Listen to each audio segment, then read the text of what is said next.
Yves Jacquin-Deperre, bonjour. Bonjour. Vous êtes économiste, avocat de formation, spécialiste des questions de fiscalité. Vous venez de publier La réconciliation fiscale aux éditions Odile Jacob. Alors dans ce livre, vous décrivez, et vous nous l'avez dit dans des précédentes interviews, les mécanismes d'appauvrissement liés à la fiscalité, ainsi que quelques pistes pour récupérer de la substance fiscale.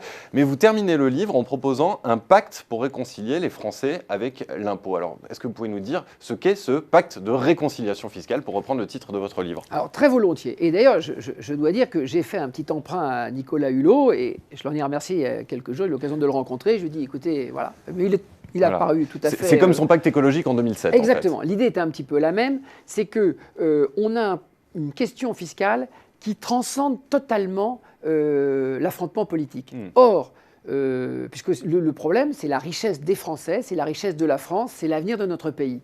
Donc ce n'est pas un problème de gauche ou de droite. Or, malheureusement, les politiques se sont appropriés la question fiscale et on peut dire qu'ils l'instrumentalisent. Il se trouve qu'en 2012, je suivais donc la campagne électorale pour Sciences Po, pour le CEVIPOF, et en prenant une position tout à fait neutre d'observateur, j'étais quand même horrifié par le fait que des contre-vérités énormes ont pu être avancées et actuellement, nous n'avons pas d'arbitre.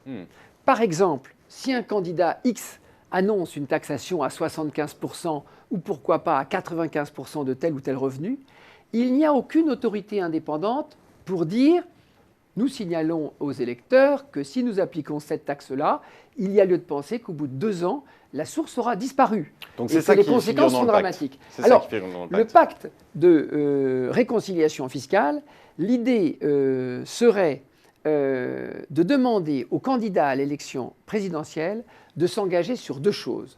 D'une part, ne pas utiliser les promesses fiscales à des fins électorales.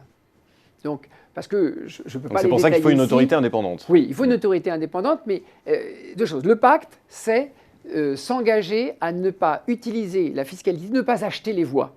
Et c'est aussi l'occasion d'éveiller l'attention des électeurs. Attention, les cadeaux fiscaux sont toujours des cadeaux empoisonnés puisqu'il faudra bien que quelqu'un paye à un moment donné.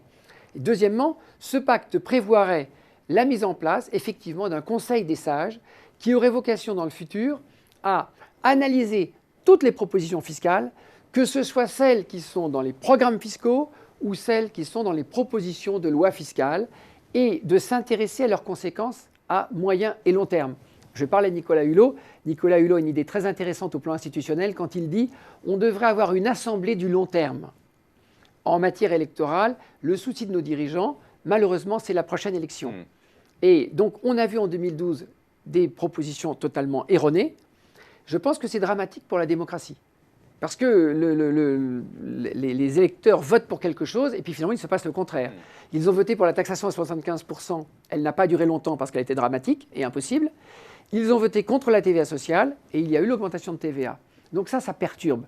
On doit maintenant être mieux avisé. Et ça, c'est le Conseil des sages qui pourrait le permettre. Oui, donc en fait, il faut retravailler le mécanisme institutionnel. Et pour aller plus loin, vous parlez de la mise en place d'un ministère des prélèvements. Oui, qui ne serait pas un ministre du budget. Mais regardez, c'est extraordinaire. Le ministre du budget, c'est lui le responsable des impôts. Les impôts, c'est la première réalité économique en France. Pourquoi est-ce qu'on n'a pas un ministre des impôts? Les prélèvements, c'est plus de la moitié de la richesse en France. Est-ce que ça ne mériterait pas qu'il y ait un responsable politique en charge de cela? Or, on a un ministre du budget. Ça veut dire quoi? Ça veut dire que le ministre, il s'intéresse d'abord à l'essentiel de son poste, le budget, c'est-à-dire aux dépenses. On a un ministre de la dépense dont le pouvoir, c'est de donner, de distribuer des crédits aux différents ministères. Et accessoirement, ce ministre dirige les services fiscaux. Ce n'est pas logique. On devrait avoir d'un côté un ministre des prélèvements qui s'intéresse à la totalité des prélèvements et qui veille à leur cohérence, et de l'autre côté, un contrôleur général des dépenses. Ce serait le nouveau titre du ministre du Budget. Et dans le nom, on verrait que sa fonction, ce serait de veiller à ce qu'il y ait de moins en moins de dépenses et non pas d'exploiter le privilège d'être celui qui donne des moyens à tout le monde.